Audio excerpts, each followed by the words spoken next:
I'm Charles D. I'm codependent. I am aware that this session is being recorded and I give my permission. As this session will be, as well as all the other sessions that we do at CoDA Texas Gatherings, they will be available if you go to youtube.com .com/@CoDA Texas. These meetings will be available. So if somebody misses one and they want to go and see a rerun or hear a rerun, I should say, they won't see anything, but those will be available. And as Amy said, I'll take questions at the end or comments. Also at the end, there will be an available option. If you want, you can sign up and get any of the resources available. And the resource that will be available from this meeting is that there will be a number of things that I'll be talking about that have links that you can go to, and you can get brochures or additional informations about the topics discussed. And so that will be available out there as well. So anyway, what we're going to talk about today is healthy meetings and why they matter. And as you can see, there is a brochure available out there on CoDA.org that talks about this. It's also available in a link that we will be providing at the end. And this is where I get a lot of my information from. So anyway, as we start talking about why healthy meetings matter, and over the years I've been in CoDA service, I have seen two types of groups. One group is one that makes people feel welcome, and they continue to grow, and they continue to thrive, and they continue to carry the message forward to people who still suffer with codependency. I've also been to and attended groups that maybe didn't practice all these tools, and they are no longer with us. They have since shut down, and they've really not survived the long term. So that's why I feel very strongly about a lot of these principles here are things that can really help benefit meetings if they participate and use the guidance. Most of this guidance, by the way, is available in the Fellowship Service Manual. If you know where to look, it's available on CoDA.org, and that's the one that kind of gives us ideas of the best ways to run CoDA meetings and also how to run them successfully, and gives guidelines if we have questions. One of the first things that they talk about is using a consistent meeting format. And so week to week, as we have our meetings, we should try to use the same format. To help with that, CoDA Texas has provided, and you'll probably hear me talk about codetexas.org. We're very proud of our website, but they provide two things out there that can be used to provide that level of consistency. One of them is called a meeting attendees handout. And what that does is that allows individuals in the group to follow along with the meeting and to participate in the meeting. There's also a meeting facilitator guide that is allows the facilitator to speak and to keep the meeting organized and keep the meeting on track. Both of those are available right now. At CoDA Texas, we've done a lot of work to make sure that they're the most updated and have all the latest tools available from CoDA, and those have been completed. Right now, they're in the pipeline. They haven't been published yet to codetexas.org, but the ones that are out there now are still usable. And they're under the, if you go to the tab for meetings and the meeting resources, they're available out there. And the new one should be coming along soon. Now, in order for something to be considered a CoDA meeting, there are certain foundational documents that are required to be shared in each meeting. There's the 12 steps, 12 traditions, the welcome, and preamble. If you don't share those in a meeting, then it's not a CoDA meeting, and it cannot be put on CoDA.org.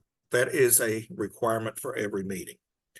Now, as you go to the facilitator's guide, you will find that there are other things out there. And these things are things that are, the terms used sometimes are recommended, suggested, highly recommended, depending on what it is.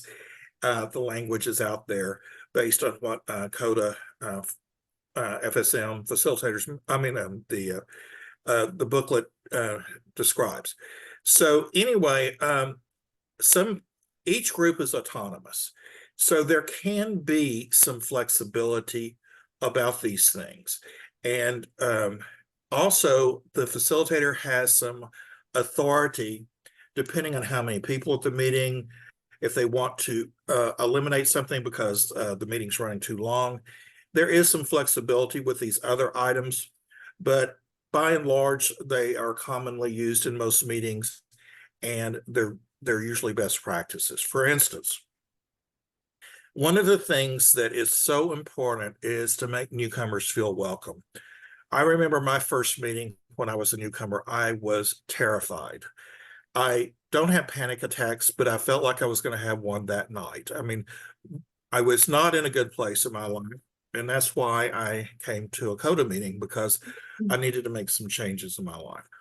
And it's easy for us to forget sometimes what it was like at that first meeting. But when newcomers come, we want to make them feel comfortable. We want to make them feel that they're in a safe environment. We want to talk to them. We want to invite them to return. And also, if there's any kind of fellowship we do, like going out for coffee afterwards, let them know that they're welcome to participate in that. And so it's very important to make newcomers feel welcome. Now, in the facilitator guide that we're talking about, one of the things that the facilitator should talk about is crosstalk guidelines. Crosstalk is so critical to make our meeting a safe place, and we want to limit crosstalk. And the facilitator should discuss crosstalk and talk about verbal crosstalk and also nonverbal. And what is an example of nonverbal? It could be things like nodding your head in agreement, or if somebody gets emotionally upset, grab a tissue and run over and hand it to them and pat them on the back and say, they're there. Those sort of things are nonverbal, but it's still crosstalk. So we kind of let a person experience their own emotions, feel them, and we don't take on those emotions. We just listen and let them do that. Another thing is that the facilitator can clarify the process and the role of feedback in CoDA. Normally in CoDA, we don't offer feedback. However, there is a time and place for it. And that could be if during the sharing, someone says, I am open to feedback. Then what will happen is after the meeting, people can go up and talk to that person and say, you said you're open to feedback. I just want to make sure you really are. And they say yes. But when we give feedback, it's not like we're professional counselors or anything like that. And so we shouldn't be trying to control an outcome. What we should be saying is something along the lines, I've had experience with exactly the topic you're talking about. And if you don't mind, I'm going to share with you how I dealt with it. And then as we share with them how we dealt with it, then they can take it, they can run with it, they can use it, or they can leave it. And it's not really our business which way they go. And we're not going to let our feelings hurt if they let it go on one ear and out the other. But it does give us the opportunity. So even if a person tells me, oh, I'm giving you standard permission to provide feedback, I'm going to ask every single time before I offer any feedback, are you open to feedback in this situation? One of the other things that we talk about in these weekly meetings is sponsorship. As I've been in CoDA recovery longer and longer, I realize how critical the role of sponsorship is. And it's one of those things where we work with our sponsors on our steps. A lot of times they're a great one when we're working our 4-step, and then we're sharing with somebody our opportunities to improve in certain patterns and behaviors. A sponsor is a great person to do that with. they also have an idea of what's going on with us in our lives. And so it's not like we're starting over every time we talk with them. We can make arrangements or agreements how often we meet. Do we meet in person? Do we meet over the phone? Uh, I will give you an example. My sponsor attended the meeting I attend. We started a sponsorship relationship. Then we realized that he needed a sponsor as well. So we changed it to a co-sponsorship agreement um, where we split the meeting, and half of it is he's my sponsor and half of it I'm his sponsor. Then he moved out of state and we continued the sponsorship. We did it over the phone. Then he moved back and now we meet in person again. So, there are different ways to do that. And it's a negotiation between you and your sponsor, how you want to do that. CoDA Texas is offering something that's really great. It's a sponsorship directory. And a person can go out there and put out there if they're looking for a sponsor, if they're looking for someone to co-sponsor, and it allows them to see who's available and their amount of time in CoDA recovery. So it's a good step if you don't find someone in your local meeting that you feel comfortable with. You can also go to other events that you have, regional events, and meet people in person, or the CoDA Texas event, and that's other good ways to find a sponsor. Okay, the group service rep or somebody in the group everywhere we should announce upcoming events. The group service rep should automatically be getting either them or the contact, they usually are the same person, emails from CoDA that talk about upcoming events, and they can share those in the meetings. If in fact your group service rep's not available, a delegate could do that too. Right now, if you don't get those emails, you can, even if you're not a group service rep. It's very easy. And here I go again, codetexas.org. When you sign into it originally, there's a pop-up screen and it allows you to sign up and you can get the email communications that come out from CoDA Texas that discuss upcoming events. And of course, if you go to the website, there's an events tab there that talks about the things that are going on. And right now, CoDA Texas is very active. We've got a lot of really good things going on. So that's very important. Now, as we move on to best practices, I will tell you, I'm not saying that these are mandatory. These are just suggestions. Like I said, your groups are autonomous. You may have group consciences and go one way or another, but these are just things to consider. One of the ones that CoDA World recommends is a group inventory. The link to that will be provided at the end of the meeting if you sign up for the resources from this gatherings. And the group inventory is something that most groups do a minimum of once a year, sometimes more. And what that does is it goes through different aspects of the group and asks, are you doing this? Are you doing that? And it kind of makes us think, oh, yes, I am, or no, we're not. And kind of gives us ideas of things we can focus on. And it's something that I think is a super valuable tool. One of the things that is important is each group should be listed in coda.org. And if you when you put the contacts out there, who typically are the group service reps also, but they don't have to be, make sure that you keep those updated. As a matter of fact, CoDA World asks that you update those once a year, or just confirm once a year if there's no changes, or if there's any changes, update them at the time that you make the changes. And what they recommend is 2 individuals to be the contacts. The reason is, and this happened in a recent meeting with us, they only had one out there and the person was out due to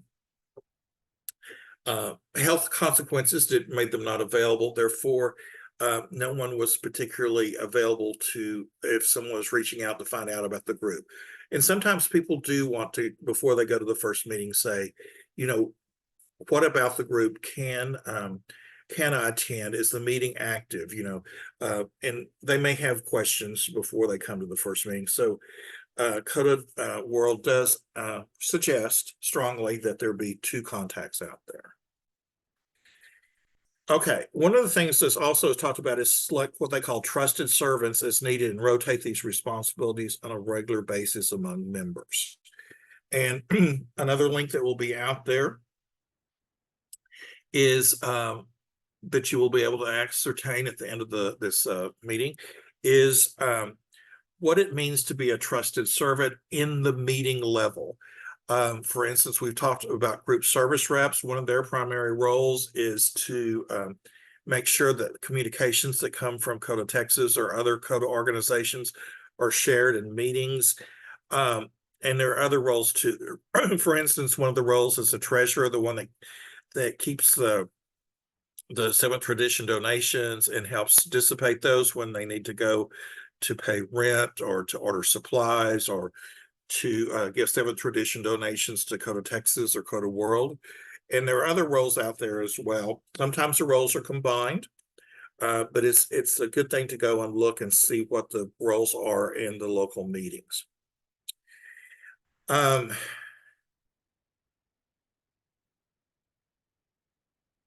Okay, and as I mentioned earlier, if you sign up on codependentsanonymous.org, you'll get the bulletin. The bulletin comes out monthly, and it gives the latest information on what's going on in Texas. And some people used to call it the newsletter. Now we call it the bulletin. So, like I've said before, codetexas.org, great resource. You can go there and see the meetings that are available. You can search by location. You can see what events are coming up, regional announcements, and calendars. Now, what that means is that we have 5 different regions in Texas. We have North Texas, we have Austin, we have San Antonio, we have Houston, and then we have the Spanish intergroup, which includes all the state of Texas for Spanish-speaking folks. If you go out there and click on those, there'll be a calendar available that will tell you what events are coming up for those locations. It'll also be an opportunity to put announcements out there. And I'll give you an example. Let's say you are a group in Austin and you want to put an announcement out there that you're going to do an in-person step study. And when you do, you may be somewhere, pardon me, just one second. You may be out there where 2 or 3 other CoDA groups are nearby. And to make sure it's a successful step study, you may invite your neighbors and say, would you guys like to join us for our step study? So you could have 2 or 3 groups combined in one step study. Well, the ideal place to put that information would be under the regional groups on codetexas.org, so other people in your area. North Texas, for instance, one of the things that North Texas does is they do this celebration that says how many years CoDA has been in North Texas. And every year they have what they call a birthday party. Another one's coming up soon. So that will be, that information will be available on the North Texas region. The website is continually evolving and being improved. The regions are reflected in the bottom left-hand corner of the main page. Eventually, there will be a more prominent role for those as well. I think Wendy, and I don't know, we're going to talk about this tonight, but she's also trying to get group service reps to represent the different regions like Austin, San Antonio, Houston, and North Texas. So more to come on that. Now, if you want to order supplies or something like that, because most groups give out welcome chips, they give out chips for CoDA birthdays. CoDA.org is a good resource for that as well.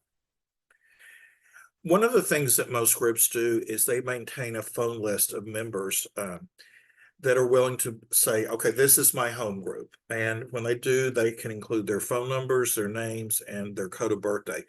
The relevance of the CoDA birthday is, let's say I'm out there and I'm relatively new to CoDA and I've been listening to people's shares and I want to know how long someone's been in CoDA recovery. And I say, oh, so this person, I really relate to them. I feel comfortable with them. I feel safe with them.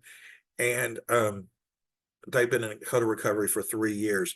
And so I can look at that. And if they agree to be on that list, they agree to be called. And I may have a codependent issue come up between meetings. and I need someone to talk to, and I can call them and see if they're available, if they're willing to talk to me about the issue. Another suggestion out there is keep meeting locations and times consistent, start and end on time. We want to make sure that we are considerate of people's time. All of us are very busy in the world that we live in nowadays. Um, we're not going to hold off on starting a meeting because there's traffic or something like that. We're going to go ahead and start the meeting on time. That's respectful of the people that are already there. And we try to end on time. Now, that's not always 100% possible because if the meeting crowd is too big, sometimes, or if there's a lot to cover in the meeting, sometimes it runs a little long. And if that's the case, people can get up and leave at the end of the scheduled time if they have to. It's not the end of the world. But one of the roles of the facilitator is to organize the meeting in such a way where we try to end it on time as much as possible. And there are ways to do that. Now, one of the other suggestions that CoDA World makes is rotate the privilege of, I call it facilitating, they call it chairing, the meeting among regular attendees. Now, why is that important? Why don't we have the same person do it every week? Well, the problem with not rotating facilitators, in my opinion, and I think what's implied with CoDA World, is that this is not any one particular person's meeting. If we have a person that's the GSR, who's the CoDA contact, who chairs the meeting every week, we end up saying, well, that's Jane Doe's meeting. It shouldn't be Jane Doe's meeting. It should be everybody's meeting. And by facilitating the meeting, that helps make sure everybody feels included and that that it is a particular group. It's not a particular individual's meeting. Okay. Now, another thing that they say is that business meetings or group consciences should happen as needed. And once again, you'll find the link for more information on that out there at the end of this meeting. Group conscience meetings, for instance, are ones where you can discuss outstanding issues and make sure that the group agrees on the best way to deal with those issues. There's group conscience guidelines out there, and that helps to do it in a healthy and productive way. CoDA World does recommend that each group do these once a month, depending on the group. Some groups do them on an as-needed basis, but that is an option out there. One of the things also is learn about and participate in service work, and not only in the meetings. Okay, when you do service work in the meetings, if you show up, you're doing service work. If you share, you're doing service work. If you help set up the meeting, you're doing service work. If you bring water for the meeting, you're doing service work. If you're the group service rep, you're doing service work. If you're the treasurer, you're doing service work. But there are also service work levels on different locations. Like I said, the regional groups have service opportunities, and CoDA Texas has a lot of opportunities right now. CoDA Texas is very vital. CoDA Texas is trying to carry the message forward to people who still suffer. And I will tell you that I struggled for the longest, opening myself and being willing to do service work. And as a result of doing service work, I have been able to keep my recovery going, growing, and found it very, very fulfilling for the service work that I have done. I think it's one of the most important things I've done in my life. And another example of service work is being a sponsor. And it's one of those things with every sponsor session I have, I gain more from it than the sponsee does, I think. So service work is a critical part of our growth process, and it keeps us going.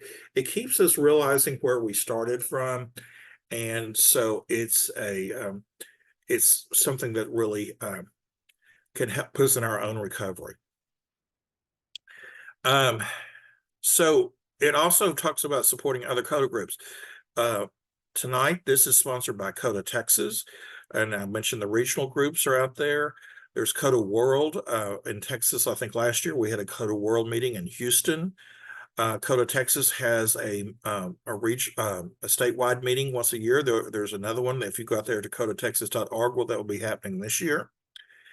And there's also other ways to support the groups. For instance, it's recommended that periodically, and whatever that means for your group conscience, but for some groups, it's once a year, that you look at your balance in your account. You always maintain a prudent reserve, but then what you do is you send your 7th edition donations to CoDA Texas and CoDA World. And so that helps them thrive and grow and be able there to help other groups. I mentioned the Fellowship Service Manual earlier. That's a good place to go for guidance. Once again, that link will be provided if you sign up for that at the end of the meeting. And this Texas Gatherings, this is something that, this is, I think, our 4th one. This is something CoDA Texas is offering. I would hope that more and more people will attend and that they will benefit from this. This is like sharing best practices. A lot of times we don't know what's going on at the other groups, and this allows us to learn what's going on and to grow in our own recovery. What I have is on my calendar every Sunday at 6 o'clock. I'm going to attend a CoDA gathering, and I can't wait to see what the latest information is out there. Another thing that can help grow your group is community outreach, and we could talk about that for a half hour, and I don't think we have time to do that, but there are ways to do community outreach. There are things out there that talk about attracting members. One of the things that I know that some of the groups do, I know that our group has done it, is they go to the psychologytoday.com website, and you can search. You put in your zip code of your group, and then you can even limit it to the ones that specialize in codependency, and then they give you a list of all the therapists in your area, and then you can reach out and contact them and just let them know there is a CoDA group in their area, and they would love it if they could refer some people to it. Another thing that some groups do is that they make business cards, and then people come to the meeting and say, yes, my therapist recommended that I come to CoDA. We can actually give them a business card to take back to their therapist, and they can recommend other people to our CoDA group. Now, the meeting doesn't always go perfectly every single time, the weekly sharing meetings. A lot of the role of the facilitator is to keep it on track. But if something happens where there's crosstalk or something that's disruptive for any reason, anybody in the group can do what's called 30 seconds of silence. And all they do is say 30 seconds. When they do, the discussion will stop immediately. We will hold off for 30 seconds, and before we continue, we will recite the Serenity Prayer, and then we'll resume the discussion. And once again, all these things are covered in the Facilitator Manual guide, and if you use that, then you can cover those things and prepare people for that in the meetings. All right, some other tools to enhance the meeting experience. Once again, some groups do this, some groups do not, and it depends on their group conscience. Hybrid meetings, and when they use the term hybrid, what that means is in person and virtual at the same time. The particular group I attend does a hybrid meeting, and there's a couple of reasons. One of them is that we have people who come to our meetings on a regular basis, but for whatever reason, they may not be able to physically arrive a particular week, and they don't want to miss the meeting, but they can attend through the Zoom meeting that we have set up. In addition to that, we had, for instance, one person who just really appreciated and thrived and looked forward to our meetings, but had to move out of town temporarily. And this person continued to attend our meetings. So there are hybrid meetings out there. There are some resources out there currently, which the link will be out there. And there are ways to do hybrid meetings and still provide anonymity and safety. And those are things that that the facilitator can work to make sure that still happens. Another thing is a group chat. Uh, Implementing a group chat is, and I'm going to use an example. One of the ones that's probably most commonly used in CoDA is WhatsApp. There are ways to do that and still maintain anonymity. And what it is a lot of times people will see something that they find that they can share that can be encouraging and supportive between meetings. They will post it to that. And there's usually guidelines. For instance, there's guidelines in the fellowship service manual. You'll have the link to that. Your individual group may have group conscience and have further guidelines of what's appropriate and what's inappropriate for something like that, because we once again want to keep this a safe place. But WhatsApp is a good way to stay in touch with each other between meetings. And on top of that, it offers other tools. WhatsApp continues to enhance. And for instance, I'll give you an example. We have found that this phone list where we keep each other's phone numbers and email addresses and code of birthdays is best maintained in WhatsApp. So once a month, as we update the phone list, we send that out, and then it's saved in WhatsApp, and then that's an easy place to go and find the phone list. Seventh tradition donations. In the day, the only option was to be in person and to pass a basket and collect cash. What we found is that not everyone carries cash nowadays, and it's a little bit cumbersome sometimes because what happens if the treasurer's not there one week? Where do you store the money? And then you have to drive it to the bank and drive it and drop it in a night drop and that sort of thing. So we're seeing more and more groups offer electronic donations. The one I asked the treasurer at our group, I said, which is the one that's most common? And she told me Venmo is the one that we see the most common. It's not the only one out there. There's Zelle, there's other ones out there, Cash Apps, and so forth, PayPal. But Venmo is the most common one. And when you talk, if you go to the link that I've once again provided to you, it talks more about digital donations. And it's interesting too, because let's say our treasurer is not there one week and we bring in cash. What we do is we just give it to one person in the group. They deposit in their personal account, and then they send it by Venmo to the treasurer, the amount equal to that. And that way we don't have money laying in the facility for a week for someone to run across. One of the biggest things that we can do to enhance the meeting experience coming up is to take advantage of Google tools. Now, we can talk about that for a long time, and we're going to talk about it briefly after I conclude with this meeting. And Amy is going to do a little presentation. But let me give you an example of what happens when you come to my group because of the fact that we take advantage of Google tools. We have a newcomer come, and it's their first meeting. We ask them to scan a QR code that is on the front of the meeting attendees handout. What it does, it takes them to a place and they can give us their information, their first name, it gives us their code of birthday, their email address and phone number. And if they want to at some point join the group, we have the information where we can allow them to join the group. Now, with our group conscience, we do ask that people attend for at least 4 meetings before they make the decision for sure whether they want to join the group or not. But the great thing about this is it allows us to keep track of people's code of birthdays, because sometimes when you've been there 16 years like me, I may forget what my code of birthday is, but I can always go to that list and find it. It also refers them to the CoDA Newcomers meeting, which is once a month, and it gives them a link to sign up for that, which provides them the Zoom information, the date and the time for that. It also sends them a link to information that are free downloadable materials that are available on codetexas.org that are because a lot of times newcomers come and say, I want to read up about CoDA.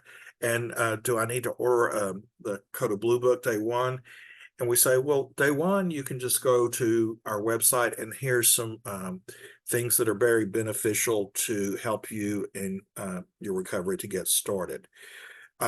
Also, it can tell them if they want to do electronic donations like we just discussed, how to make those happen. So after this meeting concludes, Amy will join us, and she's not going to do training on this because it's a little bit involved for a 15-minute session, but she will tell you the resources that CoDA Texas will offer going forward to help groups that are interested in using some of these resources and to enhance the experience at the meetings.